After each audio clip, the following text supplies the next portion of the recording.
Hello, I'm Professor Johnson, and this is the second video in a series where we will be talking about the major macromolecules in biology. In the first video, we went over the lipids and the carbohydrates.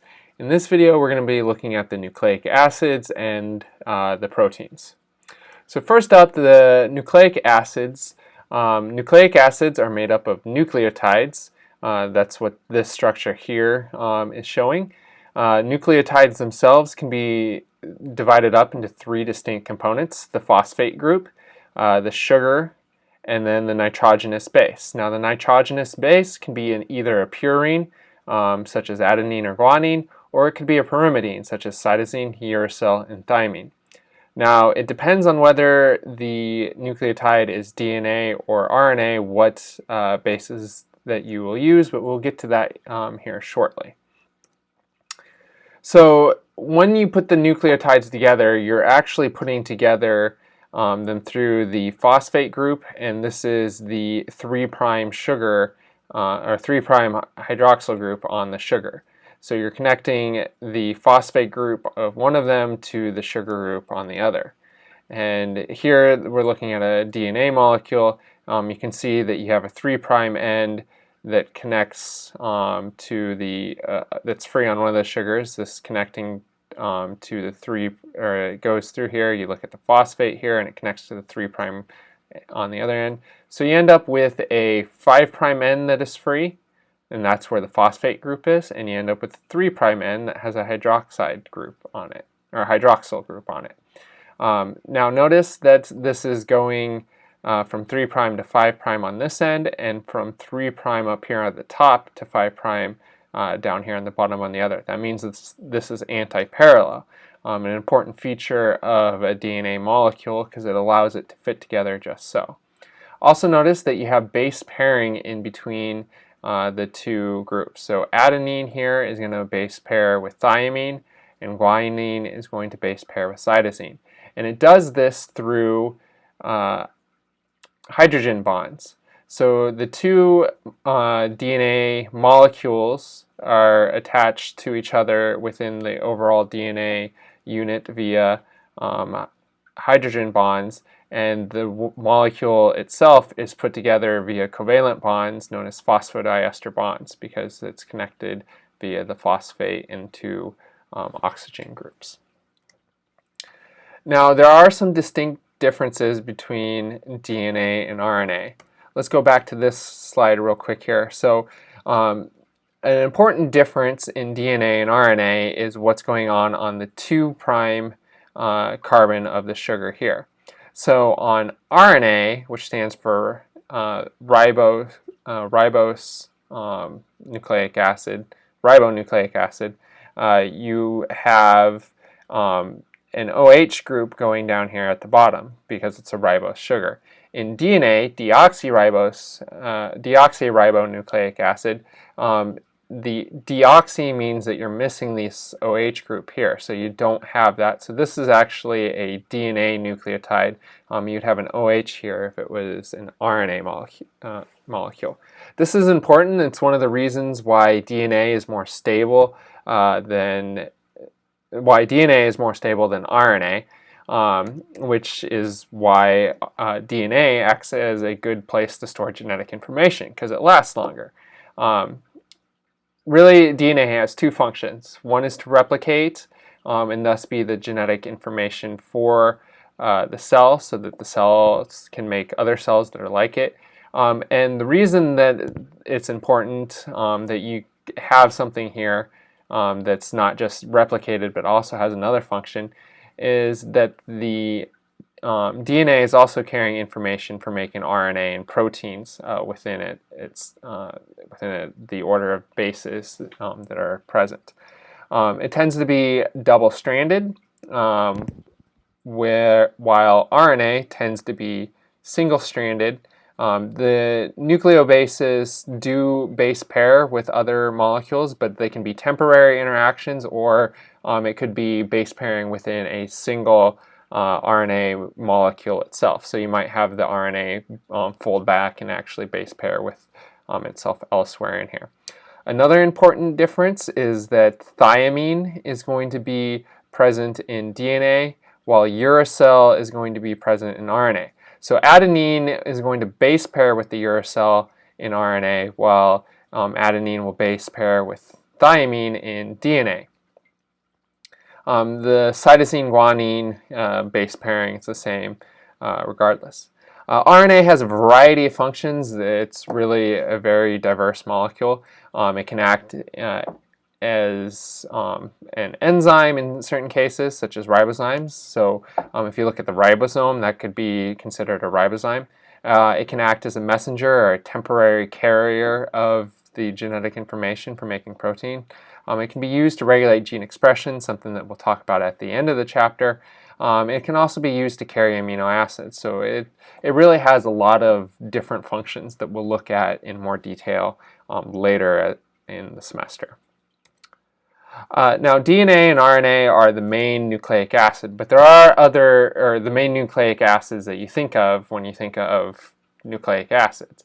But there are other functions for the nucleotides, and we'll see these as we get into metabolism. So there's the NAD and the FAD. Both of these have a adenosine molecule that's important to them, and then there's also the ATP, which also has an adenosine molecule that's important to it. But there's also AMP, ADP, and then you can have the other groups in here as well. So you can have UTP, TTP, CTP, and deoxy forms of both of these. And we'll see all of these later in the semester when we talk about energy and when we talk about DNA replication and RNA and transcription and those sort of functions. All right, so this brings us to the proteins. Proteins are probably the most diverse macromolecule in when it comes to their structures and the functions that they carry out.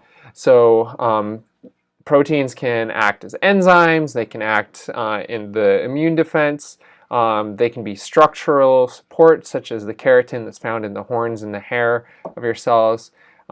They can be transport molecules, both transporting things across the cell, such as the glucose transporter, as well as transporting things within your body, such as the hemoglobin in these red blood cells. They can act as storage units, such as the myoglobin. They can act to help with movement as well. They can really do just about anything within our cells. The one thing that they really don't do is they don't act to replicate or carry hereditary material. So that's the one exception to what proteins do. And you could even consider, if you're looking at prions, you could even consider a form of heredity being carried in them. But generally, proteins have the most diverse functions within the cell. Now, proteins are made up of the different amino acids. There's 20 or 21 unique ones, depending on how specific you want to actually get. So an amino acid is made up of an amino end, so that's what this NH2 group over here is. A carboxylic acid end, that's what the COOH is over here. A central carbon, a hydrogen, and then an R group. And the R group is what makes the different amino acids different from each other. And so you can have different things branching off from there. So what these different chains that branch off there do is they give the amino acid unique properties, such as having a positive or a negative charge, which can be important in how the protein functions enzymatically or how it interacts with other molecules. It can have polar side groups, which means that they'll be more likely to interact with water. They can have hydrophobic side chains, which means that they're not going to want to interact with water, so you tend to find these in places where they're not going to be exposed to water. So the interior of proteins being an example, and also going through the plasma membrane, because you have the nonpolar tails in that region, if you do recall. There are also special functions that a lot of proteins or a lot of amino acids can have in proteins, but that's beyond the scope of this class to really look at what those individual special cases are. So the amino acids come together, you'll have a reaction such that you have a dehydration between the amino end of one amino acid and the carboxylic acid group on the other, such that you would lose a water, so you'd lose this H2O, and then you'd have a peptide bond being formed between them. And a series of peptide bonds will form a polypeptide chain, and that's really what the primary structure is. So the primary structure is determined by covalent bonds between the different amino acids that are known as peptide bonds. And this is just the order of the protein. So this is going to ultimately determine a lot of the, or all of the rest of the structures of the protein. Once you get past the primary structure, you start looking at secondary structure. So this is when you start having hydrogen bonds between this main chain part here. So you can have this hydrogen interacting with this oxygen. They both have partial charges on them, so you have hydrogen bonds being formed. And you have unique structures such as the alpha helix and the beta pleated sheet that end up making up these secondary structures.